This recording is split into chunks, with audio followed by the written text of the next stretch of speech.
नमस्कार, मी ॲडव्होकेट स्नेहा दीक्षित नवीन व्हिडिओमध्ये आपल्या सर्वांचं स्वागत करते। कायदेशीर नोटीस जेव्हा एखादा वकील पाठवतो तेव्हा आजही कित्येक लोक ती फार हलक्यात घेतात। म्हणजे वकिलानेच पाठवले ना नोटीस, कोर्टात केस गेल्यानंतर बघू, अशा आविर्भावात कित्येक लोक असतात। परंतु ॲज अन ॲडव्होकेट मी हे सगळ्यांना सांगू इच्छिते की कायदेशीर नोटीसला कधीही हलक्यात घेण्याची चूक कोणीही करू नका। 10 वर्षांचं लग्न आणि आत्ता 10वी एक झालेला त्या नवरा बायकोचा एक मुलगा, आईवडील दोघंही इकॉनॉमिकली अतिशय व्यवस्थित चांगल्या एका सोसायटीत ते राहतात। त्यानंतर नवऱ्याला उत्कृष्ट पगार आहे, तो एका कंपनीमध्ये डायरेक्टर लेवलला आहे। 2.5 ते 3 लाख रुपये त्याला प्रत्येक महिना पगार आहे। बायको देखील व्यवस्थित आहे, सगळं काही छान आहे। पण मग प्रॉब्लेम काय? प्रॉब्लेम असा आहे की जसा मोठ्या पोस्टचा नवरा तसा पैसा भरपूर, हळूहळू भरपूर व्यसनं लागली, व्यसनाधीन झाला तो। दिवसाला 12 सिगरेट, दिवसाला 15 सिगरेट, मग हळूहळू त्या धुरामध्ये तो इतका स्वतःला विसरून गेला की सोबत हुक्क्याचं देखील त्याला व्यसन लागलं। आता ते लागल्यानंतर त्याच्या छातीचा पिंजरा झाला, त्याची शुगर जी आहे ती 400 450 अशा प्रकारचा आजार देखील तो घेऊन आज कुठेतरी व्यक्ती जगत आहे।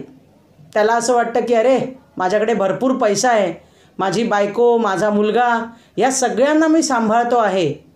परंतु ह्यासोबत ओरडणं, घरामध्ये तमाशे करणं, घरामध्ये वस्तूंची फेकाफेक करणं, बायकोवर अक्षरशः जनावरासारखं किंचाळणं, ह्या गोष्टी सतत व्हायला लागल्या।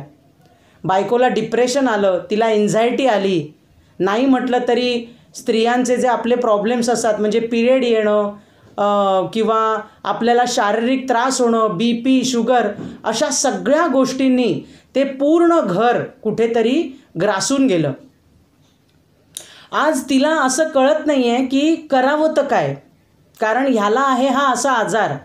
आणि ह्या सगळ्या गोष्टींमुळे घराचं जे वातावरण आहे ते पूर्णरित्या अगदी घाणेरडं झालेलं आहे। आणि ह्या सगळ्याचा परिणाम होतोय तो माझ्या एका लेकरावर, एका छोट्या मुलावर। मग मॅडम मी करू काय? ह्याच्याकरता तिने हे जे त्या नवऱ्याचे किंचाळण्याचे, वाटेल तसं तिला मारझोडीचे किंवा घरात जे वस्तू फेकाफेक करतो, दरवाजाला लाथा मारतो, अशा प्रकारचे तिने व्हिडिओ बनवले आणि मला पाठवले।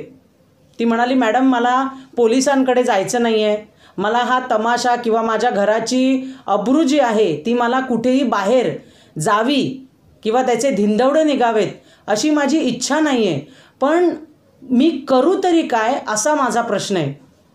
बघा, घटस्फोट हा प्रत्येक कुटुंबाला, म्हणजे प्रत्येक नवरा बायकोला घ्यायचाच असतो असं नसतं। परंतु काही मजबुरी असते। कधीकधी घरामध्ये नवरा बायको जे आहेत त्यांना एकमेकांचे हे असे प्रॉब्लेम्स टॅकलच होत नाहीत। तिने त्याचं व्यसन जाण्याकरता खूप प्रयत्न केलेत, परंतु प्रत्येक वेळेला ती असफल ठरली आणि आता कुठेतरी त्याच्या ह्या गोष्टींनी तीही आजारी पडत चालली। मग मी एकच केलं, लीगल नोटीस त्याला पाठवली की बाबा रे तू ये भेटायला, कारण तुमच्या लग्नामध्ये प्रॉब्लेम आहे।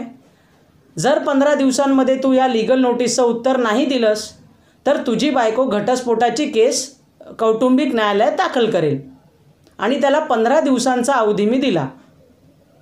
परवा 2 दिवसापूर्वीच 15 दिवस पूर्ण झाले, त्या बायकोशी संपर्क केला मी की कशी आहेस तू, कसं आहे वातावरण घरचं, काही लीगल नोटीस पाठवली आहे त्याचा काही परिणाम झाला आहे का, चांगला असो वाईट असो। तेव्हा तिने मला सांगितलं मॅडम तमाशे थांबलेत। कुठेतरी त्याला शॉक बसलाय की अरे माझी बायको वकिलाकडे गेली, माझ्या बायकोने वकिलाला अप्रोच केला आणि तिने मला लीगल नोटीस पाठवली घटस्फोटाकरता। लक्षात घ्या, कधीही सामने वाले को कमजोर मत समजना अशी एक म्हण आहे हिंदीमध्ये, कित्येक कुटुंब, कित्येक नवरा बायको आज फक्त आपल्या मुलांकरता, फक्त समाजामध्ये एक लाज राखण्याकरता न्यायालयाची पायरी चढत नाही आहेत. आणि म्हणून ह्याचा अर्थ असा नव्हे की तुमचं कसंही वागणं ते टॉलरेट करतील किंवा सहन करतील. त्यांच्या सहनशीलतेची परीक्षा तुम्ही घेऊ नका, हेच मला तुम्हाला आज सांगायचं आहे. कधीकधी लीगल नोटीस पाठवणं एखाद्या कुटुंबाकरता वाचवण्याकरता आम्हीही ॲक्शन घेतो ॲज अ वकील म्हणून. आणि मला हे प्राऊडली सांगायला आवडतं की कधीकधी न्यायालयात जायची गरज देखील नसते. गोष्टी लीगल नोटीस किंवा कायदेशीर नोटीसवरच जाऊन थांबतात. आणि ह्याचा कुठेतरी एक आनंद असतो, कारण वकील कितीही म्हटला तरी आम्ही देखील एक माणूस आहोत, ही बाब तुम्ही लक्षात ठेवा. आणि आज या व्हिडिओतनं मला हेच सांगायचं होतं की समोरच्याला कमजोर समजू नका. त्याची मजबुरी आहे, पण तो लीगल ॲक्शन घेऊ शकत नाही अशा भ्रमाच्या भोपळ्यात तुम्ही राहू नका. लक्षात ठेवा. धन्यवाद.